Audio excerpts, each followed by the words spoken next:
Well, today's the day. This is Hoosier National Forest on this side of the road.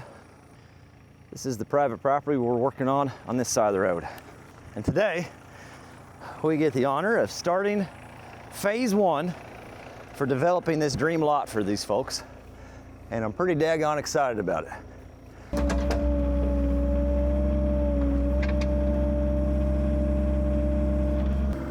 I do have some rods coming so we can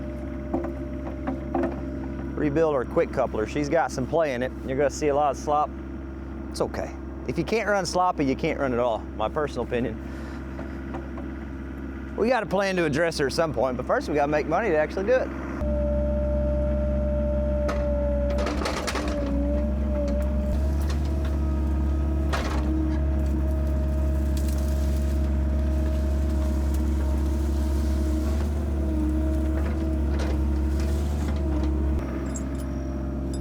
Pin for the thumb about came out right off the rip here. Neoprene nut.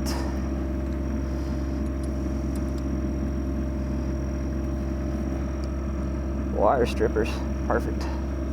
First tree, first breakdown, neat.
So they've got this little trail here to where, let's see, that's their top property corner, right there.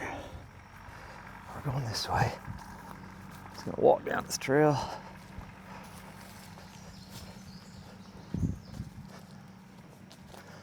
They've got Hoosier National Forest buttoning them up on that side, which is fantastic. You can see the machine right there. It's thick through here, so I need to figure out where I want to come in down on this bottom corner real quick. So I've got this tree right here. We're going to aim to just the top side of it and come in this direction. This is the type of spider that makes the trail webs where we live. This little guy right here. It almost looks like they have a seashell on their back. They're pretty wild looking. I'll put up a Google image of what it is and the name of it, because I don't know. Look, here's one right here. I don't know if you can see the web. There he is, hanging out in the middle. You'll see a lot of people in this area when they ride trails with four-wheelers, they'll have wooden sticks or metal sticks up on the front of their four-wheeler that stick up taller than they are when they're sitting on the four-wheeler to take out the spider webs. We're gonna be just to the left of that, so that's what I need to be aiming for. So we're doing this project in phases for these customers because they live out of town. They don't live in this area and they only come in so often. Phase 1 is gonna be getting a rough clearing of where their potential road might go and a few test holes dug so that we've got all the answers for them whenever they come down in mid-July to look at this thing, to approve the next step, and that way we're all on the same page of what's happening, and hopefully they end up with exactly what they're looking for. Instead of making 27,000 trips out with all the debris, just stack it in piles as we go, and then we can kind of make one big heavy trip out. I'm just gonna get a little caught up here, get some of this stuff out of my way and out of the trail. So we'll keep on keeping on.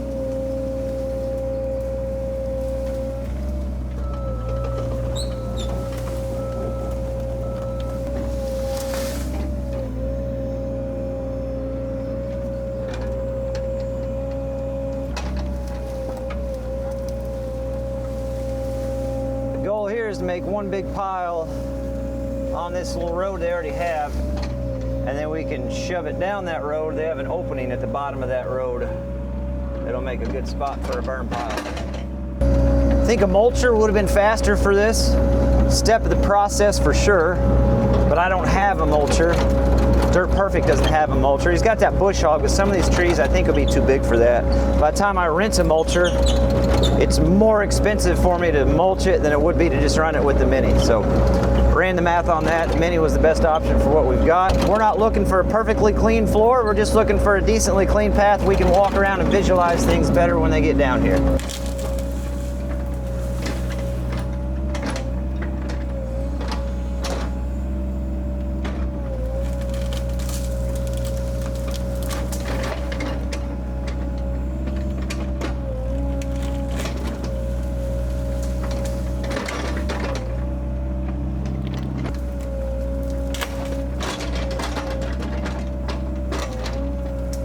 Get these trees broken up just a little bit.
Machine, we're getting ready to come around here. Also Hoosier National Forest on that border as well, and you can see there's his property T-post. We're going to come between those two large hardwoods, come around. This little maple's going to have to go, and it's going to come around right in through here.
Now we're starting on our turn back towards the road. See what we get into here. And then once this section is done, we're going to dig some test holes. see what we're able to do elevation-wise. Just a bunch of scrub brush.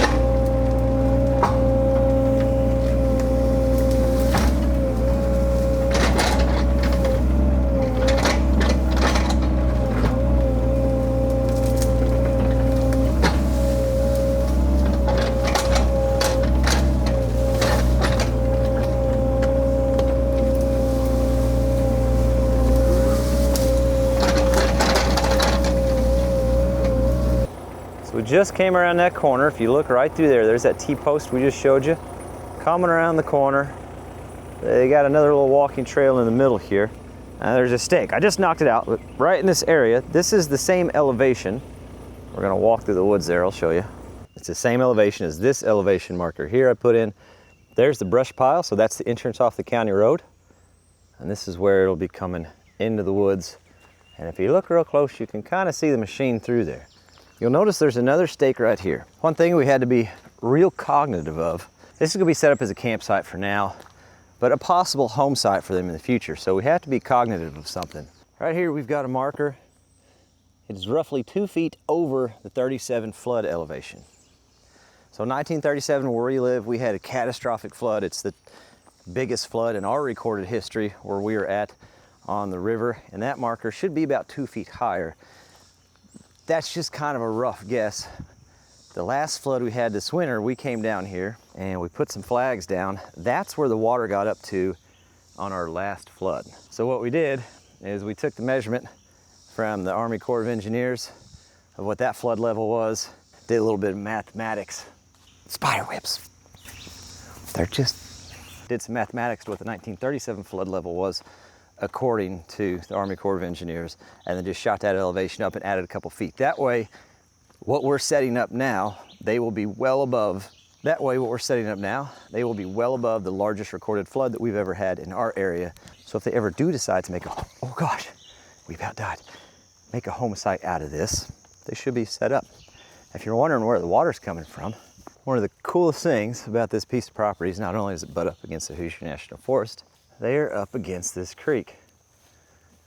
And this creek, where they are at on it, it's navigable by boat all the way to the river. So if they ever do build a home site or even for their campground, there's a lot of people, there it goes again. There's a lot of people that have docks along this section of the creek. They can put their boat there. They can come down, get on their dock, get on their boat, and go right out to the river. It's a sweet spot. I'm slightly jealous of it, if I'm being completely honest with you.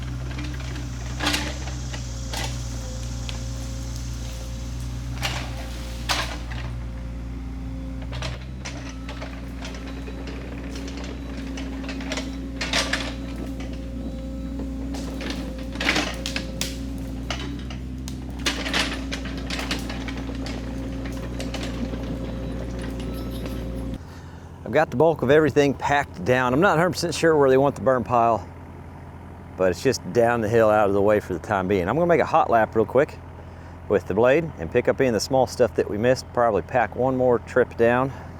Oh no, that's not good. It's supposed to be attached. Oh dear. And then we're gonna go get something to polish this trail up just a little bit, and you're gonna say, hey, Mike, when'd you get that? What is that? Here's the thing, I didn't expect to use it on this job, but I'm sitting here thinking how handy it would be. And we're gonna be productive today. We'll make a video in the future about the whole situation. I promise you that. Just tell Brian thanks, and let's just focus on the productivity today, okay?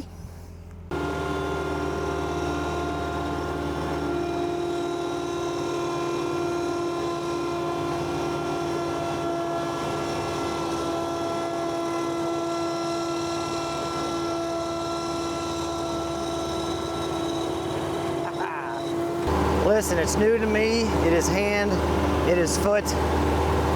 We got some learning curves, but we're gonna try it out. I was gonna try the 755, but with that front hub being down on my four-wheel drive right now, I thought, why not try this? There's gonna be some learning curve here. I don't have a bucket. We're not really trying to bucket anything. We're just trying to kind of smooth some stuff out. We'll see how it goes. You can't charge the customer for the learning curve, so this is just, my hand and my feet don't work together yet. I keep trying to move the right joystick down.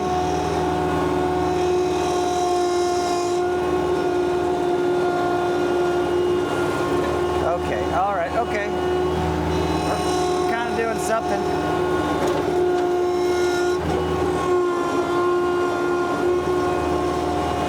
Okay, we're kind of doing something. That's what we're going for, just a little cleanup pass. Scraping some crumbs.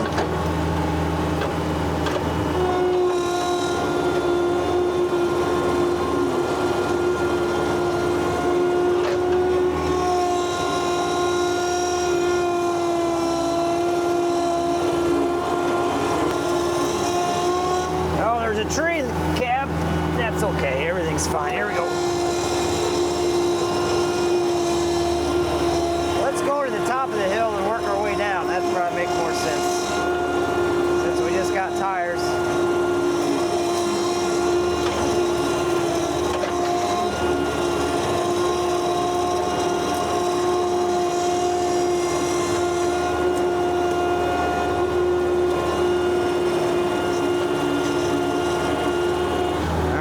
So we can turn around without getting stuck.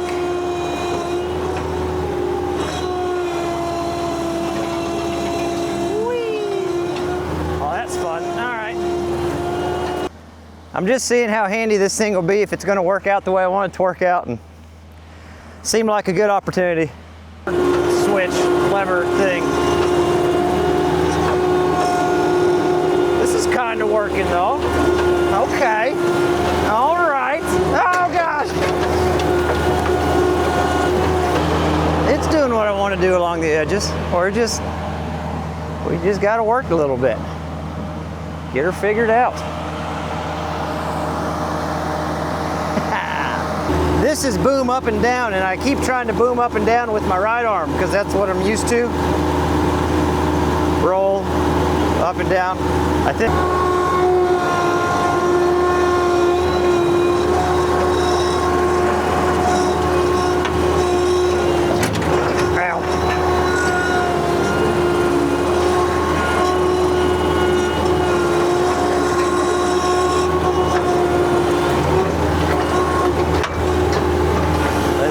Forward is down. Back we go. Very nice. We go forward again.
Actually, not too bad of a job for a wheeled skid steer in the middle of the woods that I've never operated before. It's cool, dude.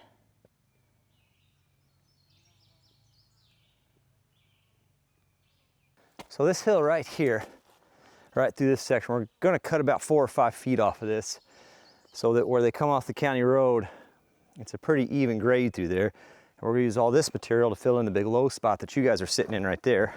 But there's a tremendous amount of rock where we live. So I'm gonna dig a couple test holes with 304 down to the depth that we're gonna cut just to see if that's even a possibility.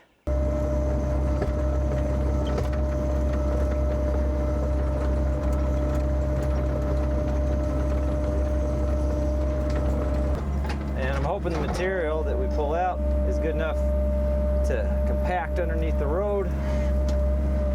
So far, I like what I see.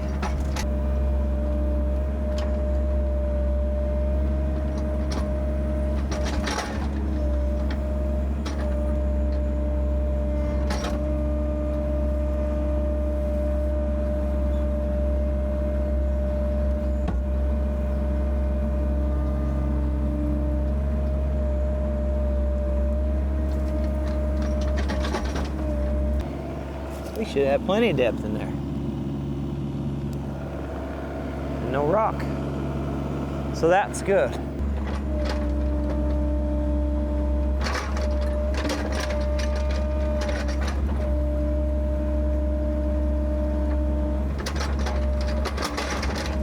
Let's measure some stuff out and make some marks for when we come down here. We're going to be bringing a camper in and out of here every now and then. So we want this entrance to be as comfortable as possible. 20 foot is not comfortable with a camper. 30 foot's not awful, but you gotta buy them in 20-foot sticks. That's 40 foot there. We might slide it that way about 4 feet, but it gives us plenty to work with. So all this is gonna get cut out and used for fill. This maple's gonna stay. We'll leave a few feet between the edge of the road and that maple. And then we're looking for about 12, 14 feet.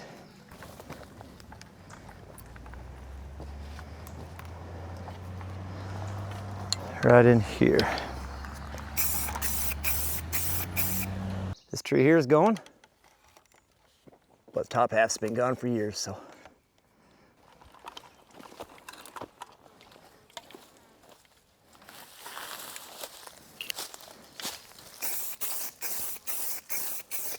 We've got these two trees right here. I think it'd be cool to squeeze that road between them. But if we don't have enough room, we'll have to lose that downhill tree. We got 18 feet between them. That should be fine.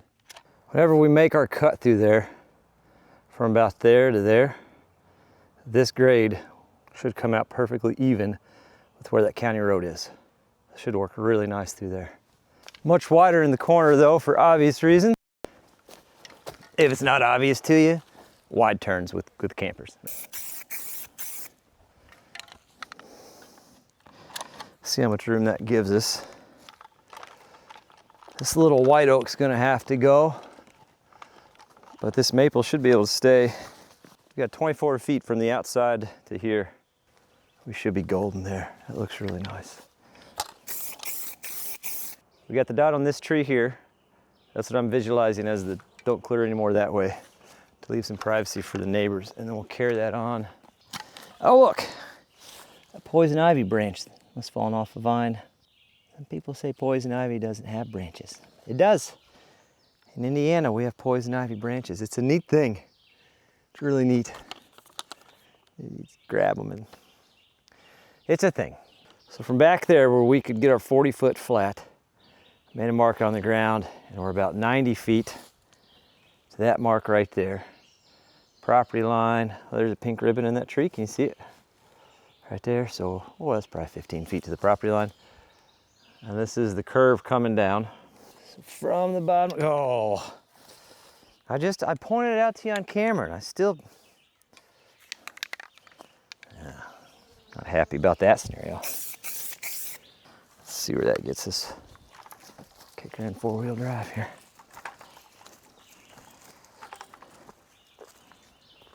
Right here's 40 feet. County road. Road that goes back to the creek access, forest property.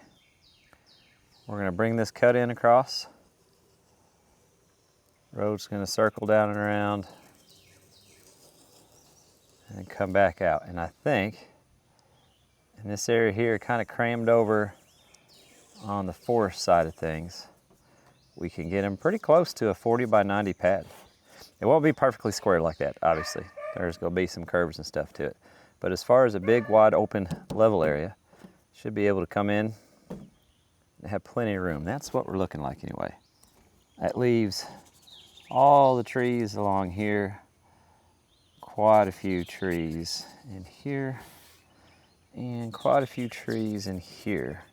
So you should still have a decent amount of privacy on all three sides, and then this is the forest side over there. So if you want to see the next phase in this project, and whether or not they like what we've got going on, well, stay tuned to the channel, make sure you're subscribed, and you'll find out. There's some things we gotta get squared away before we move on to that next step. A custom implement for the 304 I wanna build, if we have time, working on that quick coupler before that. And there's parts of this where that dump truck would really come in handy. Some of this cut's gonna be used for the entryway, some of it's gonna be used for filling that low side. And having that single axle dump to go from this side to that side would save a tremendous amount of time. So back on that dump truck trying to get the engine mounts built. And then a little bit of YouTube yacht sprinkled in. It's your first Captain Kleeman video. Well, welcome. You're coming in at a cool time right at the beginning of this project. If you've been with us for a while, well, do you regret it yet, or are we still okay? You still good? Everybody okay with where we're at? I hope so. I hope so. Well, I drove the skid steer down here, and guess I'm walking home. The poor planning.